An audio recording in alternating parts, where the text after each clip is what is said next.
कर दिया है। लेकिन भारत के दस्तावेज बताते हैं कि भारत में तो 3000 साल से स्टील का उत्पादन होता रहा और सारी दुनिया में हम बेचते रहे वो स्टील, और हमारे स्टील से जहाज बनते रहे पानी के, और वो जहाज दुनिया की कंपनियां खरीदती रहीं और उससे व्यापार करती रहीं। स्टील हम बेचते थे, कपड़ा हम बेचते थे।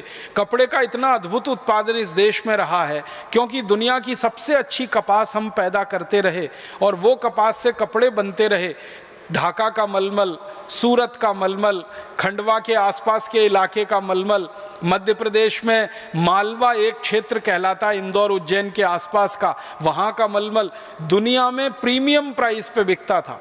माने हम जो कीमत बोल देते थे उस कीमत पे हमारा कपड़ा बिकता था। और आपको सुनकर हैरानी होगी कि भारत का कपड़ा दुनिया के बाजार में जब बिकने के लिए जाता था तो उस समय तौल कर कपड़ा बिकता था। आज कपड़ा मीटर से बिकता है, लंबाई से बिकता है।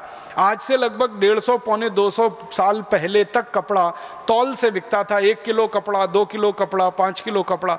तो कहा जाता है दस्तावेजों में कि भारत का कपड़ा तराजू के एक पल्ले में रखा जाता था, उतने ही वजन के बराबर का सोना दूसरे पल्ले में रखा जाता था और सोने के वजन के बराबर हमारा कपड़ा बिकता था। हम कपड़ा बेचकर सोना लाते थे इस देश में और 3000 साल तक ऐसे ही बिकता रहा।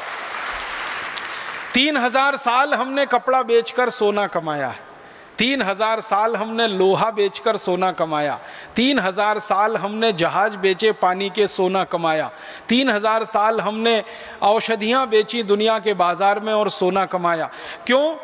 क्योंकि कारण एक था, उस समय सोना जो था ना विनिमय की वस्तु थी। 36 तरह के उद्योगों के तो दस्तावेजी प्रमाण अब तक मिल चुके हैं। कुछ और प्रमाण अगर हम ढूंढेंगे तो सैकड़ों किस्म के और उद्योगों के प्रमाण मिल जाएंगे आने वाले समय में। तो ये सारे उद्योग चलाकर दुनिया भर में व्यापार करके हम सोना चांदी हीरे जवाहरात लाए। 3000 साल हमने ये व्यापार किया, उसमें इतना सोना चांदी हीरा जवाहरात इस देश में आ गया कि हमने सोने के मंदिर बना लिए, मंदिरों में हीरे जड़वा दिए, मंदिरों की दीवारों में हीरे जड़वा दिए। आपने सुना है सोमनाथ का एक मंदिर सोने का मंदिर था जिसको लूटने में महमूद गजनवी को 17 साल लगे थे। अब एक ही मंदिर को लूटने में किसी को 17 साल लगे तो कल्पना कर सकते हैं ना कितनी संपत्ति होगी उस मंदिर में। महमूद गजनवी के समय में लिखी गई एक पुस्तक है, वो पुस्तक ये बताती है कि मंदिर की दीवारों में जड़े हुए हीरों को निकालने का काम 17 साल तक वो करते रहे और तब भी जाके पूरे हीरे नहीं निकाल पाए वो मंदिर की दीवारों से।